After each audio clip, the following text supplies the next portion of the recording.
Hi, today I'm going to talk to you about a tech tool called Plickers. I chose Plickers because it's a tech tool that I used often in my classroom.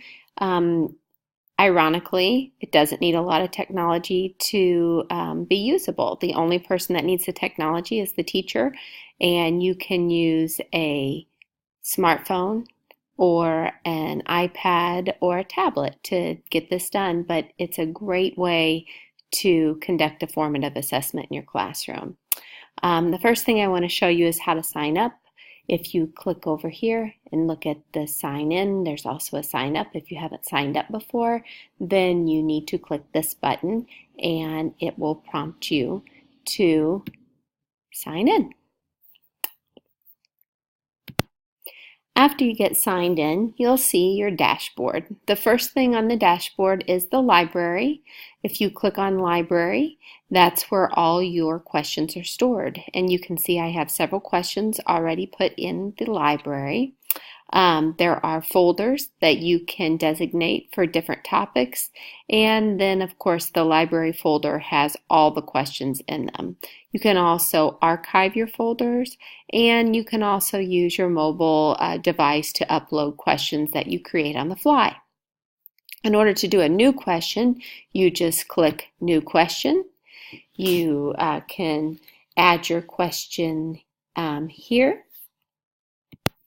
After you have your question added in, you'll notice you can choose multiple choice or true false. In this case, I made it a multiple choice question, and I added in my answers. What is Miss Keeney's favorite color? Green, blue, red, or yellow? You need to select the correct one, and then you hit save, and your question has been added to your bank and it's ready for your students to review. The second tab that you'll notice is Reports. You can filter your reports by class if you would like, or you can take those filters off and just go the specific classes. If you look over to the right, you can see that you have your questions listed and then the correct percentage. On this question here, for example, I did not have a correct answer. I was just surveying the class, and therefore I could see quickly and on the fly who thought the answer was A and who thought the answer was B, C, and D. So there's a whole bunch of different ways that you can utilize this app. You'll notice the third tab is Classes. These are the classes that I have set up in my Plickers account. On the demo class, if I click on that, you can see that there are no names on there. However, if I go back and click on my third grade class, the kids' names are listed, and then their Plickers card is assigned to them. These are the cards that you print out. I typically use cardstock, and when I print them out, then they have the number on them, and I hand those out to the kids when we are ready to use the Plickers app.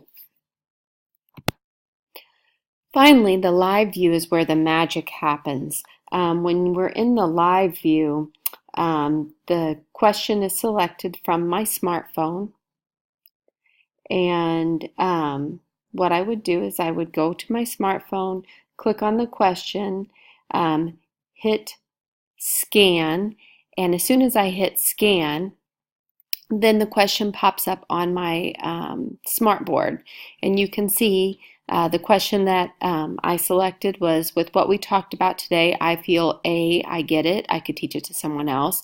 B, I think I understand it. C, I still need help with this concept. Or D, I really don't get it at all, help. And I can get a quick temperature check of the class with this type of question.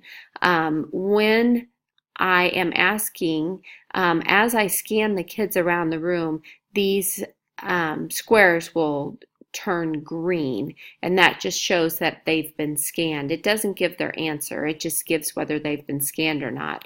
I can then switch it to graph, and when I switch it to graph, it will tell me how many people. In the reports view is where I can get the specifics of what particular students answered. So as far as in front of the class, it stays anonymous, but it gives me a quick check as to what the students' ideas and thoughts are. Now, in order for this to work, again, I need to go over to the Cards tab and I click on it. At this tab here, this is where I have all the choices of what I want to print. And this is what a typical Plickers card looks like. The top one would be for one student, the bottom one would be for the second student, and of course they're free. I also typically print them out on cardstock. I use the standard version. You can use the larger font. There's all explanations over here of who the different cards are ideal for. So again, I think it works great for my classroom for quick formative assessments, and I would highly recommend it as a tech tool for you to use in your classroom. Thanks.